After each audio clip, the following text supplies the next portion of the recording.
Hello and welcome to Capacity TV. Today we welcome back Michael Wheeler, Executive Vice President of IP Global Network at NTT America. Welcome, Michael. Which countries have been early adopters of technologies that are helping to pioneer the future of internet services? For the last couple of years, I would probably point to Korea and Japan. The biggest thing being their last mile deployments of fiber to the home. Those have made a huge difference for the end user in the ability to use a high level of speed. So 100 megabits or possibly more in those locations to every household in that building. That's a huge difference from almost anywhere else in the world. In the US, you might have Fios and it could be 20 to 50 megs, but nowhere near the 100 meg level. So those two countries in general terms have been leaders in that. And that's really allowed for a different level of use from their end users.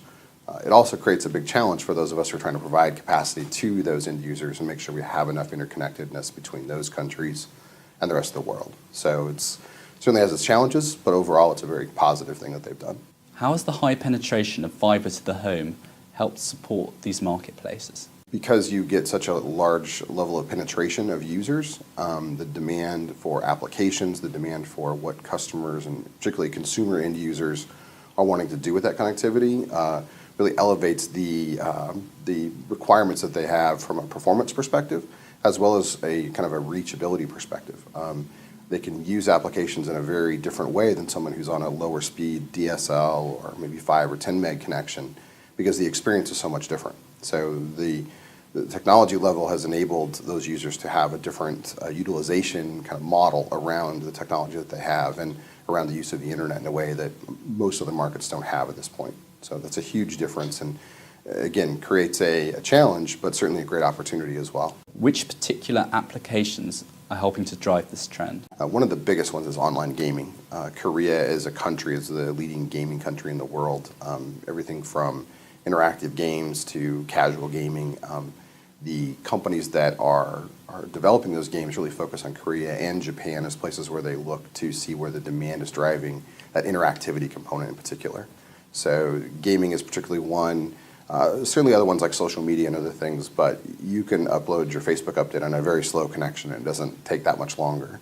But the interactivity components on the gaming side are really critical to that end user experience, and that's probably the application I would point to as the biggest driver of utilizing that technology. Outside of Asia, which other regions are using innovative technologies to enhance their marketplace? Probably the leading market I would point to is Latin America. There are a few different examples, but one of the ones that has been in place for a while is in Colombia. The last mile challenge that a lot of the operators have there is kind of twofold. The geography is such that it can be a real challenge to deploy infrastructure into the ground, and the potential risk of that infrastructure being kind of sabotaged is also very high. So a lot of the carriers in Colombia in particular are using WiMAX as a last mile technology. So it doesn't offer the speeds that a fiber to the home kind of implementation would offer, but it offers something much better than typical mobile or cellular in the traditional sense. And so WiMAX and other wireless options really provide a good solution. So Colombia has used that. There's some of that in Chile as well.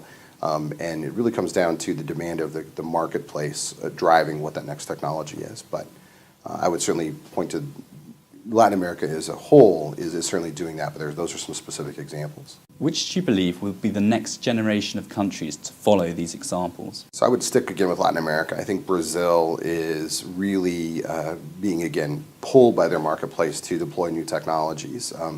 A good example is GVT, Global Village Telecom in Brazil, has had some fiber to the home deployments already in the last 12 months that have been very successful on a small scale, certainly not the scale of a Korea or a Japan, but for them as a provider, they've come up with that solution. And that's not ubiquitous in the country of Brazil, but I would really probably point more to specific providers coming up with these kinds of solutions, and they're a great example of that. Brazil's still very much an emerging market, and to have any actual utilization or deployment of fiber to the home, in my mind, is revolutionary in a sense. So I think that those marketplaces are going to capitalize on those opportunities and that next generation technology. I think you'll see it also probably in countries like Ecuador and Peru as well, because they have some similar challenges that Brazil and Colombia have, from a geographic as well as a kind of infrastructure in the ground point of view. Thank you, Michael. No problem. Thank you.